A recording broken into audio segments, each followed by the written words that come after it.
So I did make sure that he was always fed, he was never hungry. I would text him in the mornings and the afternoons when I was at work. Did you eat? Do you need anything? Are you hungry?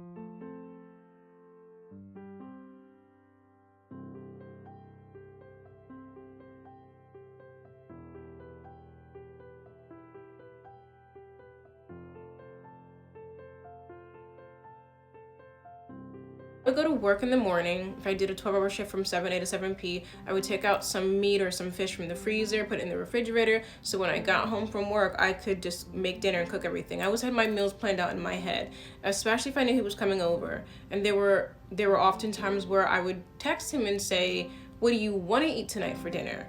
So I can get a good idea, because if we didn't have it at home, I would just order it online and have it delivered and schedule it for when I would get home.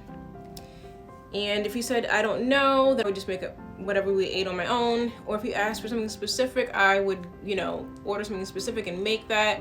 And there were definitely times where I was just too damn tired when I got off of work. And I was just like, "Don't be mad, but I'm not cooking. We're gonna order. I'm not cooking. I'm just too tired." And he was like, "Okay, all right." Another thing that I always made it my business to do was whenever we were riding together in his car, I would pay attention to where the gas gauge was at. Because if we're running errands together, or you're taking me to do something, or you're doing something for me, I want to make sure that you have enough gas to get where you're going and that you're set. If your tank is towards E and you just run into town like it's just a regular day because you know your car, I'm going to assume that you don't have money to put gas into your tank. Let's go get you some gas and just fill it up. So after the first time that I got him gas, I knew it cost $45 to fill up his entire tank. And whenever I got paid, I would always pay all my bills, do for my children, and I would always keep the extra spending money that I would have aside for myself. I would go ask him, did he need anything? Was everything okay? You got what you need for the week? How's everything going?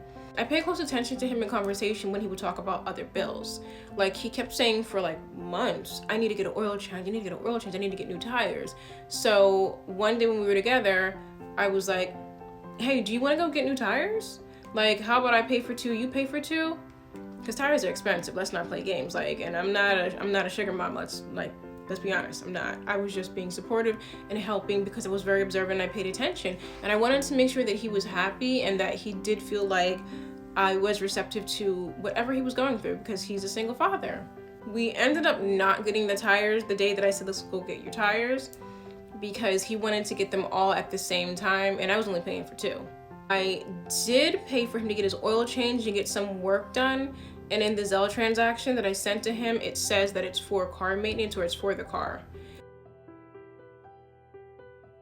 He said that he wanted to wait until April to get his tires and get an alignment and a tune-up. And I said to him, "Why don't we just go 50-50? We'll split it." Because like, I spend a decent amount of time in your car. You need your car for your daughter and for school and for work.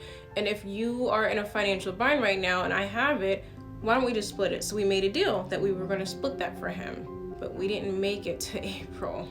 As I got more attention on TikTok, as I got more traffic to my page, he grew increasingly jealous and insecure. I knew it was jealous and insecurity because he would watch whoever watched my content or commented on my content or liked my content, and he would bring them up randomly in random conversation in like this really petty, childish kind of way. He would randomly make comments like, "Are you gonna go and see your Facebook fans or your TikTok fans or your Instagram fans?" And that always annoyed me because I'm just like, I'm not online trying to make some kind of montage of my beauty. I'm legitimately taking time to capture content and edit it and tell a story and put it out. It's not a joke to me. It's a legitimate hobby that I do want to make some passive income on. You have to start somewhere. Plus, you gave me this phone. Well, technically you didn't give it to me because I had to pay for it. But I have this iPhone, and it was your idea. And it was your idea for content. So he himself did follow me on TikTok because he made a TikTok account to follow me. And I try not to pay it too much mind. He did tell me once that he said I was a narcissist. He said I was a narcissist because my TikTok just mirrored nothing but my beauty. And I'm like, there are women that are makeup artists and there's nothing on their account but nothing but makeup tutorials. They're sitting in front of a camera doing their makeup, enhancing their natural features all day, every day. That's their niche. So what's wrong with my account again? And he tried to start giving me suggestions for my account, such as you could be making more content about, your children having autism. Or you don't even have to show your face in this content. Like, why don't you just do voiceovers? And I was just like, my YouTube account is monetized and has been monetized for about 2 years now. And what I've been putting out works just fine. I'm not gonna go change the trajectory of my TikTok account just because you have an issue with it, because you're not giving me good reasons. That's how I knew it was definitely stemming from a place of insecurity and jealousy. I would get more views than him, I would get more attention, I would get more likes, but he's a man and I'm a woman. What would you expect? What did you expect? The majority of my content is lifestyle content. They're lifestyle little mini vlogs or whatever you want to call it. So I find that weird, but I try not to give it too much energy because I'm not going to engage in an argument that I'm not going to win anyway. None of it's factual, it's very subjective, it's opinionated, so there's no point. We can agree to totally disagree, it's not the end of the world.